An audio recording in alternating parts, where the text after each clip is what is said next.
Welcome to True Crime by Indie Drop-In. Each week we feature an episode from the best independent creators. Hit subscribe for more great true crime content. If you would like to help Indie Drop-In support indie creators, you can buy us a coffee.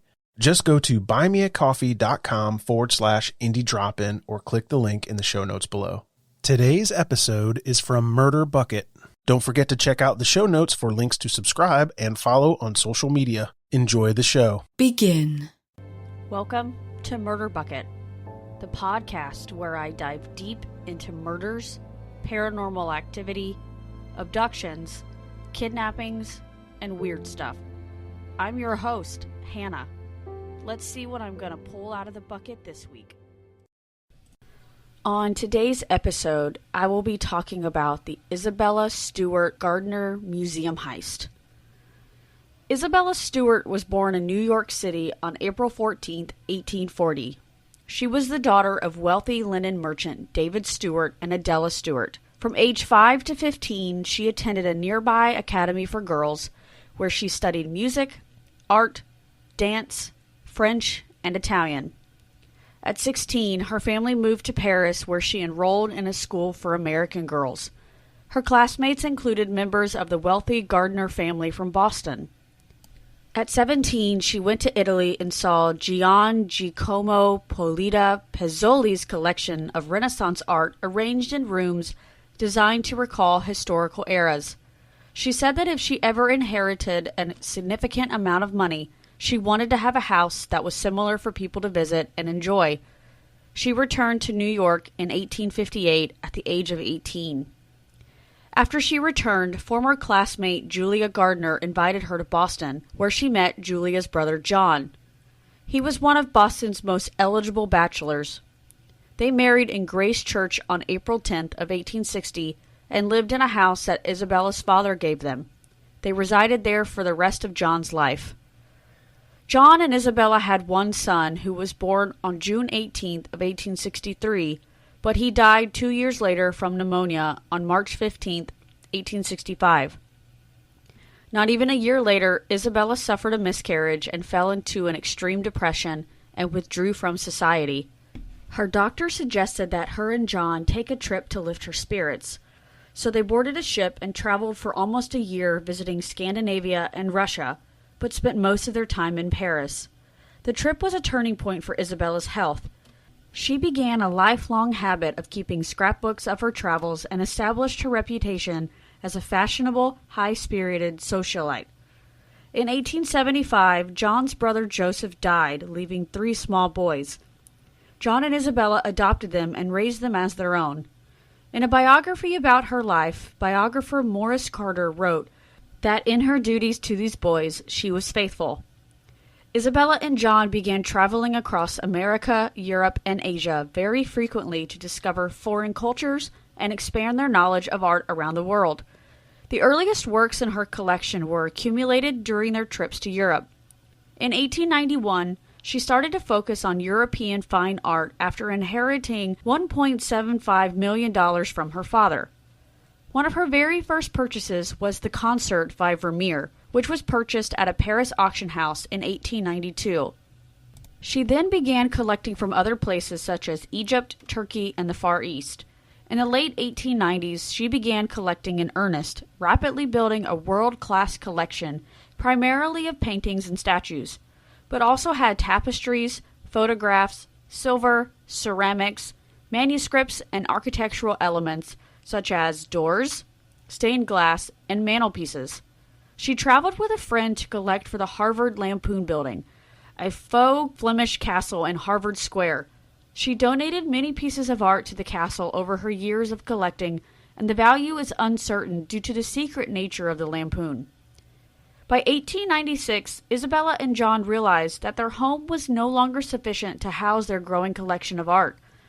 After John's sudden death in 1898, Isabella realized their shared dream of building a museum for their treasures. She purchased land for the museum in the marshy Fenway area of Boston and hired architect Willard Sears to build it and model after the Renaissance palaces of Venice. She was involved in every aspect of the design. The building surrounds a glass-covered garden courtyard, which, was the first of its kind in the United States. After the building was complete, Isabella spent over a year installing her collection according to her personal aesthetic.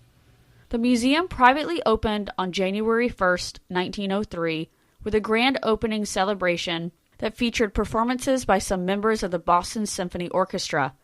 There was champagne and donuts served to all the guests. It was then opened to the public several months later. Isabella used the fourth floor as her residence.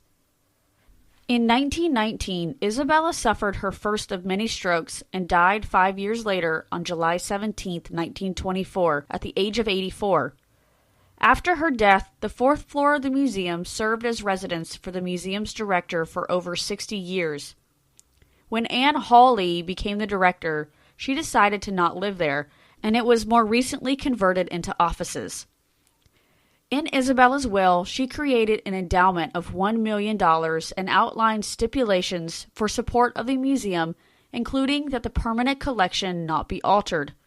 She left sizable donations to the Massachusetts Society for the Prevention of Cruelty to Children, Industrial School for Crippled and Deformed Children, Animal Rescue League of Boston, and Massachusetts Society for the Prevention of Cruelty to Animals.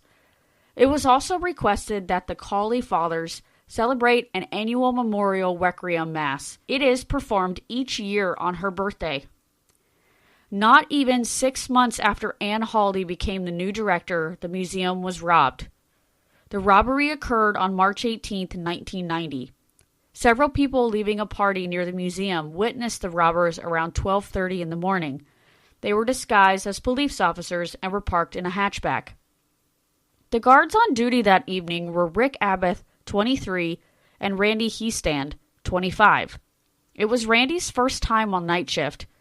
It was policy that one guard was to patrol the galleries with a flashlight and a walkie-talkie, while the other guard sat at the security desk. During Rick's first patrol, the fire alarm sounded in different rooms, but he couldn't locate any fire or smoke. He then returned to the security room to check the panel. It indicated smoke in multiple rooms. He figured it was some sort of malfunction and shut it down. He then completed his rounds, making a stop at the side entrance, briefly opening the door and shutting it again. Randy then began his rounds at 1 a.m. Approximately at 1:20 a.m., the thieves drove to the side entrance, parked their vehicle, and walked up to the side door. They rang the buzzer that connected them to Rick through an intercom and told him that they were police investigating a disturbance. He could see them on the CCTV wearing what he thought were real police uniforms, so he let them in at 1:24 a.m. Rick let them into a locked foyer that separated the side door from the museum. They asked him if there was anyone else in the museum and ordered him to bring them down. Rick radioed Randy to return to the security desk. One of the men told Rick that he looked familiar and that they might have a warrant for his arrest. He was ordered to come out from behind the desk and prove his identification. He complied. He was then forced against the wall, legs were spread apart, and he was handcuffed. Randy then walked into the room as this was happening, and another one of the thieves handcuffed him. Once the guards were handcuffed, the thieves revealed their true intentions to rob the museum. The guards had duct tape wrapped around their heads and eyes. Without asking for directions, they forced the guards into the basement, where they were handcuffed to a steam pipe and workbench. It took the thieves only 11 minutes to subdue the guards. It's now 1:35 in the morning. It is thought that they waited 13 additional minutes before starting the heist to be sure that no police were called. As the thieves approached the paintings in the Dutch room, a device that beeps when a patron is too close started to go off. It is smashed almost immediately. They took Storm on the Sea of Galilee and A Lady and a Gentleman in Black and threw them on the marble floor, shattering the glass. They then used a blade to cut both canvases out of their stretchers. They then removed a large Rembrandt self-portrait from the wall. It was left leaning up against a cabinet. Investigators believe that it was left because it was too large. Instead, a small self-portrait etched by Rembrandt was removed. They then removed Landscape with Obelisk and the Concert from their frames. The final piece taken out of the Dutch room was an ancient Chinese gi. It is now 1:51 a.m. They moved to a narrow hallway dubbed the Short Gallery on the second floor. They began removing screws from a frame that displayed a Napoleonic flag, but gave up halfway and instead took the exposed eagle that was on top of the flagpole. They then took 5 Degas sketches and Ches Tortoni. As the thieves were leaving, they decided to check on the guards one last time. They removed the tapes from the CCTV and the data printouts from the motion detecting equipment. But what they didn't realize was the movement data was also captured on a hard drive. As they were moving the stolen artwork into their van, they left the frame for Ches Tortoni in the security office. The robbery lasted a total of 81 minutes, ending at 2:15 a.m. As the next guard shift arrived, they realized that something was wrong when they could not establish contact with anyone inside to be let in. They had to call the security director, and once he entered the building, found no one at the desk, he called the police. When the police arrived and searched the building, they found the night shift guards still tied up in the basement. A total of 13 works were stolen that night, and those items are the concert, the Storm on the Sea of Galilee, A Lady and Gentleman in Black, Landscape with Obelisk, Ches Tortoni, Self-Portrait of Rembrandt, La Sorte de Pesag, Cortez aux Environs de Florence, Program for an Artistic Soiree 1, Program for an Artistic Soiree 2, 3 mounted jockeys, an ancient Chinese gi, and a French imperial eagle. At the time of the heist, the value was estimated at $200 million, and by the year 2000, it was estimated at $500 million. It was considered the largest museum heist in terms of value until the Dresden Green Vault burglary, where royal jewelry was stolen in 2019. Because Isabella stated in her will that the collection should not be moved, the empty frames from the stolen paintings remain hanging in their prospective locations. The museum had a lack of insurance and funds, so the director solicited help from Sotheby's and Christie's auction house to post a $1 million reward. This was increased to $5 million in 1997, and in 2017, the reward was doubled to $10 million with an expiration date. It was extended following an outpouring of tips from the public. This is considered the largest bounty ever offered by a private institution. Unfortunately, the statute of limitations expired in 1995, so the thieves and anyone participating in the heist cannot be prosecuted. Immediate control of the case was taken over by the FBI on the grounds that the artwork might have crossed state lines. There was little to no evidence left at the scene, so investigators called it a unique case. The guards and witnesses in the street described one of them as being about 5'9" and in his late 30s, with a medium build, and the other being about 6 feet tall and in his early 30s, with a little bit of a heavier build. Rick Abeth was one of the first to be investigated because of his suspicious behavior. Some believe that when he opened the side door and then immediately shut it was a signal to the thieves parked outside. He told the authorities that he did this routinely just to make sure that the door was locked. Many colleagues state that if he had done this routinely, it would have shown up on the computer printouts and his supervisors would have put a stop to it. The motion detectors also never went off during the entire 81-minute heist. It only detected Rick's footsteps during his patrol.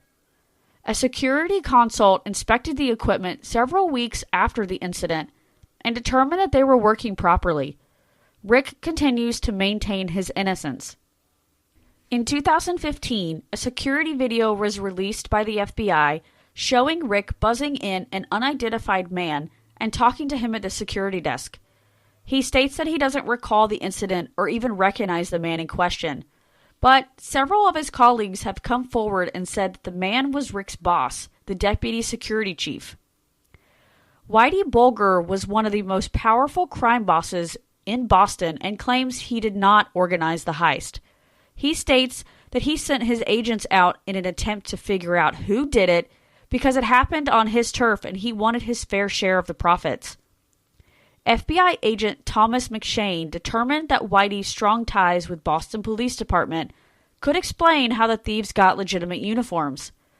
Whitey also had relations with the Irish Republican Army, and Agent McShane believed that the bogus fire alarm trigger was a calling card of the IRA. His investigation did not produce any evidence to tie Whitey or the IRA to the heist. A retired art and antiques investigator for Scotland Yard believes Whitey gave some of the artwork to the IRA and that they are most likely in Ireland.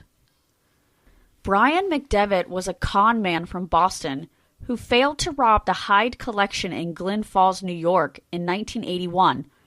He dressed as a FedEx driver, had handcuffs, duct tape, and was trying to steal a Rembrandt. The parallels to this case fascinated the FBI so much that they decided to interview him in 1990. He also denied any involvement and refused to polygraph. His fingerprints were run, but they did not match any from the crime scene. He later moved to California and conned his way into television and film writing.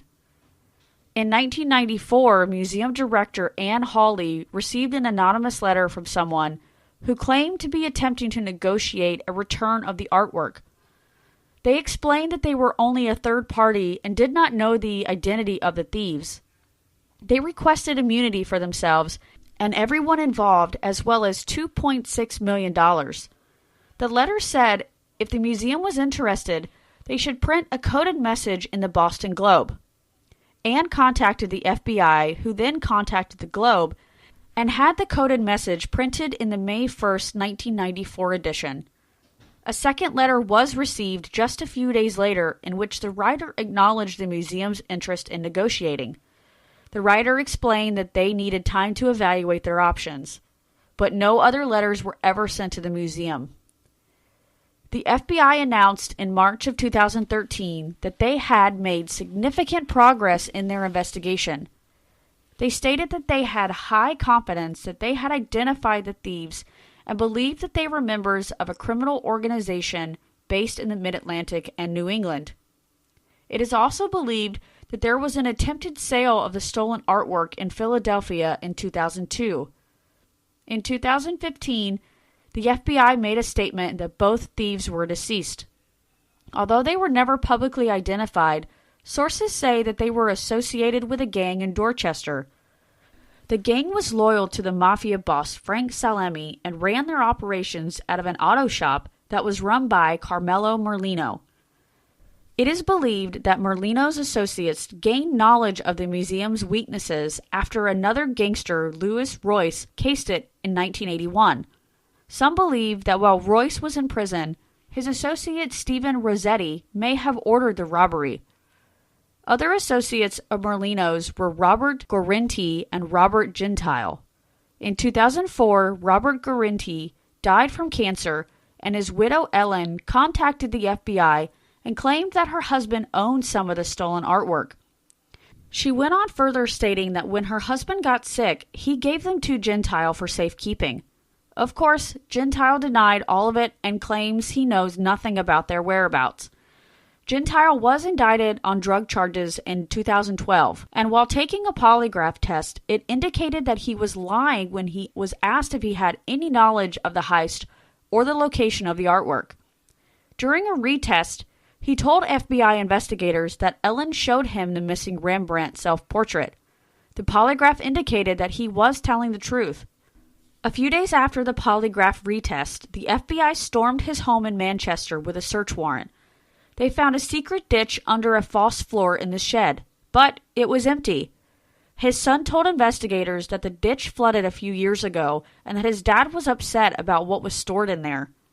In the basement, they found a copy of the Boston Herald from March 1990 that reported the heist along with what each piece might sell for on the black market.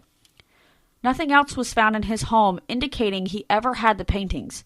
He never opted to share any information regarding the locations of them either.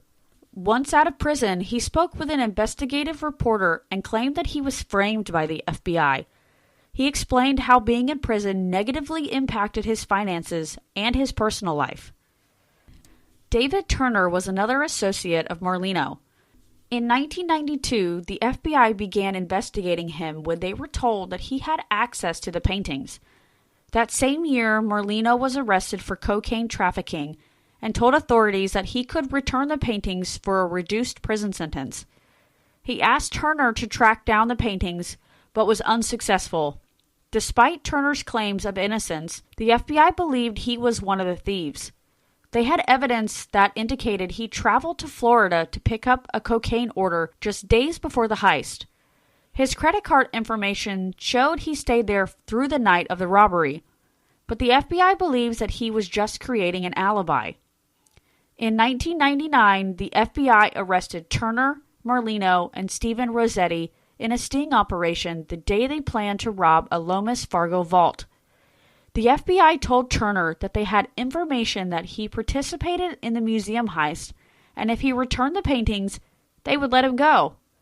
He continued to claim his innocence and that he did not know the whereabouts of the stolen artwork. The jury found him guilty on all charges for the attempted Lomas Fargo vault heist, and he was sent to prison in 2001. Merlino died in prison in 2005. Stephen Rossetti was freed in October of 2019, and Turner was freed in November of 2019. Another person that was suspected to be involved with the museum heist was Bobby Donati, who was murdered in 1991 in a gang war with an influential crime family. Notorious art thief Miles Connor was in jail at the time of the heist, but he believed that Bobby and a guy named David Houghton were the masterminds behind everything, so that's why he spoke with authorities. He had worked with Bobby in the past and knew the skills that he had. He further claimed that David Houghton visited him in jail after the heist and told him all about their plan to return the art for a reduced sentence. This was exactly what Miles had done in the past. He believes they hired low-level gangsters to carry out the robbery. Unfortunately, David Houghton died 2 years after the heist. Miles did tell investigators that he could assist in returning the artwork in exchange for the reward that was posted and his freedom. Investigators denied his demands based on lack of evidence that he knew where the stolen artwork was. Fictional accounts of the robbery and what occurred to the paintings were explored on the following television shows: Blind Spot, The Blacklist, The Venture Bros, and The Simpsons. There have also been novels written about the fictional accounts, and they are The Art Forger by B.A. Shapiro, Artful Deception by James J. McGovern, The Hidden Things by Jamie Mason, and The Mob Zone by Joseph DiMatteo. As of December 2020, there have been no new leads or updates in the museum heist. A random fact, the museum's reward has only been exceeded by the U.S. government's $25 million bounty for Osama bin Laden. And that is the Isabella Stewart Gardner Museum heist. Thank you for listening to Murder Bucket, and I hope you enjoyed tonight's episode. Be sure to follow me on Twitter @TheMurderBucket, on Facebook @BucketMurd, and on Instagram @MurdBucket. Thanks again for listening to True Crime by Indie Drop-In. If you would like your show featured, reach out to us at Indie Drop-In on all social media or go to indiedropin.com. See you next time.